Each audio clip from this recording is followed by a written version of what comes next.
एकादशी भगवान श्री कृष्ण के, भगवान नारायण के शरीर से उत्पन्न हुई है, यानी भगवान की करुणा का जो स्वरूप है वो एकादशी के रूप में है। कथा दो प्रकार से शास्त्रों में मिलती है।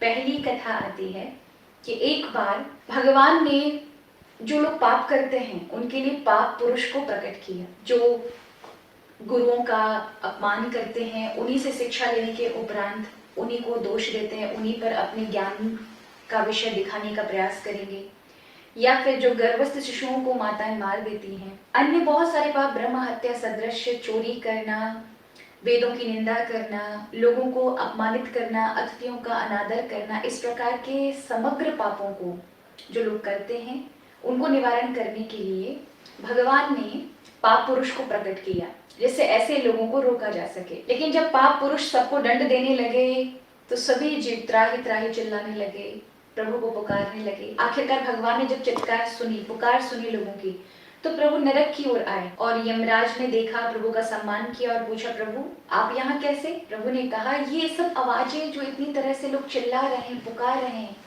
ये किस यातना को आप दे रहे हैं इन सबको? तो उन्होंने कहा, आपने ही तो इन पापियों को दंड देने के लिए पाप पुरुष को प्रकट किया है, वही इनको दंड दे रहा है और ये उसी के लायक है। भगवान कृष्ण कहने लगे, फिर ये कैसे मुक्त होंगे? यमराज ने कहा, प्रभु ये तो आप दयालु हैं, आप जानने वाले हैं, हमें कैसे पता, हम तो दास हैं आपके। तब प्रभु ने ऐसे विचार करने लगे कैसे इन सब का उद्धार किया जा सके। तभी भगवान के शरीर से एक स्त्री के रूप में एकादशी का जन्म हुआ। एकादशी ने जब देखा, भगवान एकदम आश्चर्य में हो गए, ये स्त्री कौन है? और पूछा, देवी तुम कौन हो? दोनों हाथ जोड़ के देवी ने कहा, एकादशी, मैं आपकी एक दासी हूँ। प्रभु, मेरी उत्पत्ति का कारण ये है, आज के दिन जो आपका नाम लेगा, आध्यात्मिक कार्य करेगा, भगवत कार्य करेगा और आपके हेतु से करेगा, तो मैं उसके जीवन के समग्र पाप नष्ट कर दूंगी। ऐसा सुनकर भगवान प्रसन्न हुए और ये बात जब एकादशी कह रही थी तो नरक के सभी लोगों ने बड़े ध्यान से सुना। उन्होंने निश्चित कर लिया कि अब ये जो तिथि आएगी उस दिन हम सभी भगवान नाम लेंगे और इस नरक यातना से छूट जाएंगे। एकादशी तिथि पर सबने भगवान नाम लिया, प्रभु का स्मरण किया, पूरा नरक खाली हो गया। एकादशी लोग व्रत करने लगे, एकादशी की महिमा बढ़ने लगी। अंत में पाप पुरुष भगवान के समक्ष जाकर के रोते हैं और कहते हैं, प्रभु आपने यम की सुन ली, आपने एकादशी की सुन ली, नरक के लोगों की सुन ली, मुझे क्यों बनाया? कोई आता ही नहीं मेरे पास, सब एकादशी व्रत करके आपके लोग चले जा रहे हैं। प्रभु ने कहा, अब तुम्हारी आवश्यकता नहीं है पाप पुरुष, अब तुम जा सकते हो। बोले, प्रभु मैं कहाँ जाऊं, सब जगह तो आप ही का ही निवास है। तब भगवान ने कहा, एक कार्य करो, देखो जिस दिन एकादशी प्रकट ना हो उस दिन तुम अपने रूप में हमेशा रहो अन्य तिथियों में, लेकिन जिस दिन एकादशी हो उस दिन तुम इसके समक्ष टिक ना सकोगे, इसलिए तुम अन्न के अंदर विराजमान हो जाओ। तो अन्न जिस दिन लोग खाएंगे तो उस अन्न में, जब कोई एकादशी के दिन अन्न खाता है तो उसके अंदर ब्रह्म हत्या सदृश पाप, गौ हत्या जैसे पाप, लोगों की चोरी करने जैसे पाप, पर स्त्री का संग करने का जैसा पाप, बड़े बड़े दूषित पापों को ग्रहण करने का पाप प्रदान होता है एकादशी वाले दिन अन्न खाने से। तो एकादशी भगवान के शरीर से निकली है, इसीलिए एकादशी व्रत भगवान को अत्यंत प्रिय है, जो समग्र पापों को नष्ट करने वाला है और भगवान के नजदीक पहुंचाने वाला है। एकादशी का आरंभ और एकादशी का पारण हम कैसे किया करें, तो इसके विषय में हम जानेंगे। कई बार लोग क्या करते हैं, एकादशी वाले दिन ही वो आरंभ करते हैं व्रत को और अगले दिन जब मन चाहे तब जाके विश्राम करेंगे, कभी 10 बजे खा रहे, कभी 12-1 बजे, तो वो व्रत का विधान नहीं है। एकादशी व्रत के अपने नियम होते हैं। 10वीं का जब दिन आता है उस दिन आप एक समय भोजन करें, हो सके अगर आप नहीं झेल पाते हैं, नहीं सहन कर पाते हैं तो 2 समय भोजन करें, लेकिन सूर्यास्त के बाद आप भोजन ना करें। पेट में कोई भी वस्तु नहीं रहनी चाहिए जिसका मन पर असर करे अगले एकादशी वाले दिन। तो 10वीं वाले दिन सूर्यास्त के बाद से ही कुछ ना खाएं, उससे पहले आप कुछ खा सकते हैं। सूर्यास्त होने के बाद, या ये कह लीजिए 7 बजे के बाद आपको नहीं खाना चाहिए 10वीं वाले दिन। अगले दिन एकादशी आती है, सुबह ब्रह्म मुहूर्त 5 बजे के लगभग आप स्नान कर लें, भगवान श्री कृष्ण का पूजन करें, उन्हें स्नान कराएं, ओम नमो भगवते वासुदेवाय मंत्र का जाप करें, या आपका गुरु मंत्र जो भी आपको प्राप्त है, और माँ भगवती, राधा रानी और भगवान श्री कृष्ण की आराधना करें। स्तोत्र इत्यादि का पाठ कर सकते हैं, एकादशी व्रत की कथा सुन सकते हैं यदि आपके पास है, नहीं है तो कोई बात नहीं। आप जल लेकर के भगवान श्री कृष्ण के समक्ष तुलसी दल डाल करके संकल्प लें, आज प्रभु की प्रसन्नता के लिए मैं तन मन धन तीनों से भगवान श्री कृष्ण का ये प्रिय व्रत एकादशी अवश्य रखूंगी या रखूंगा, और फिर वो जल छोड़ दें। आप एकादशी चाहें तो बिना कुछ खाए रख सकते हैं, वैसे प्राय तो यही है कि आपको नहीं खाना चाहिए एकादशी वाले दिन, लेकिन अगर आप नहीं रह पाते हैं तो आप फलाहार ले सकते हैं, फल का आहार ले सकते हैं, पर इतना ना ले कि आपका भजन उस दिन ना बने।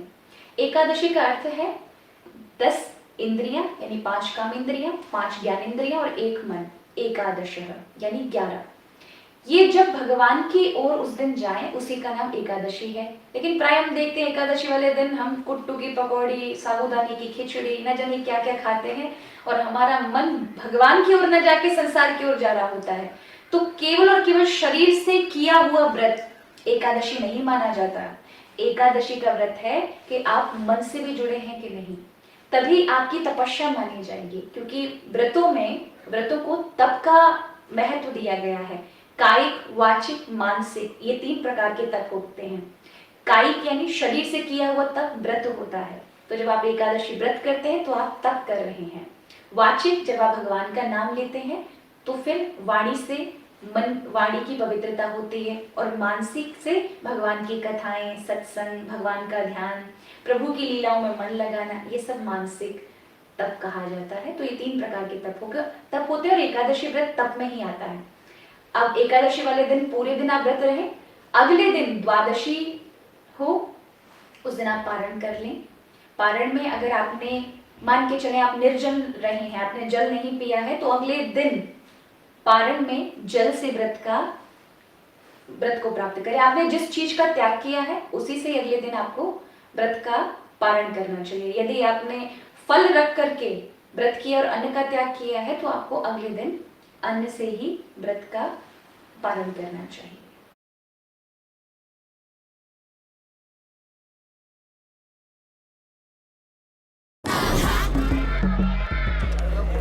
It's a nice day for a game of cricket. कई बार लोग एकादशी व्रत करते हैं लेकिन बड़ी शंका में रहते हैं, क्योंकि कभी कभी 2 एकादशी दर्शाई जाती है पांचांग में या फिर कैलेंडर में, तो लोगों को लगता है कौन सी वाली एकादशी रखें।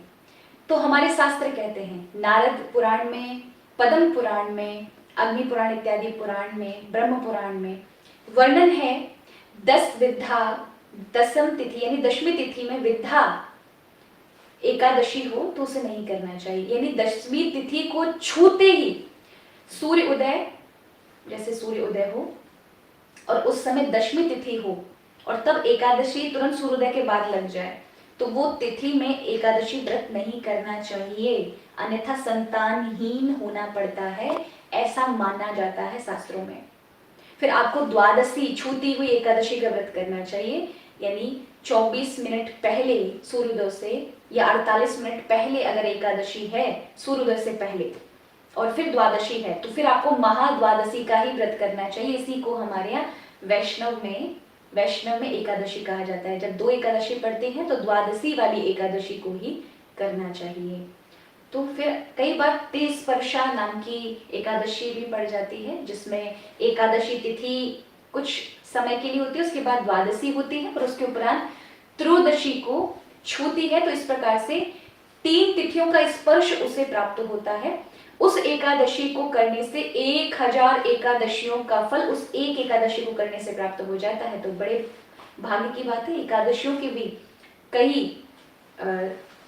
कई प्रकार की विशेषताएं हैं। जया एकादशी है, पक्षवर्धनी एकादशी है, तो अनंत प्रकार की एकादशियां हैं। लेकिन मैं कहूंगी कि जब ऐसी समस्या आपके सामने उठ जाए तो फिर 10वीं तिथि वाली एकादशी, 10वीं तिथि को छू रही हो ऐसी एकादशी को ना करें। अपितु एकादशी भले ही थोड़े समय की हो लेकिन वो द्वादशी को स्पर्श कर रही है तो हमेशा द्वादशी वाली ही एकादशी को करना चाहिए। तो इस कंफ्यूजन में भी शंका का समाधान होना चाहिए। कई लोग इसमें बड़ी शंका में रहते हैं।